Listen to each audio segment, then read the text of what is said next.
নষ্ট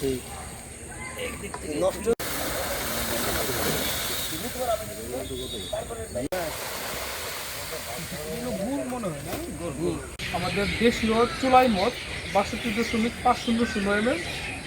তারপর দেশীয় চুলাই মদ তৈরির উপকরণ যেটা ওয়াশ নামে পরিচিত 4647.500 ml এবং গুড় 90 কেজি, যেগুলো জব্দ করা ছিল।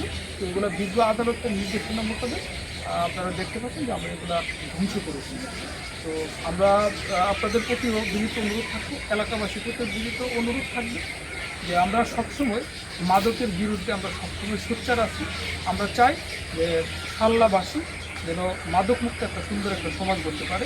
এবং একই সাথে আপনাদের প্রতি আরও অনুরোধ থাকবে যে এরকম কোনো ধরনের বিষয় যদি আপনাদের নজরে পড়ে সেক্ষেত্রে আমাদেরকে জানাবেন। আমরা সবসময় সেটা প্রস্তুত আছি যে আমরা একটা মাদক মুক্ত সমাজ গড়ে। ধন্যবাদ।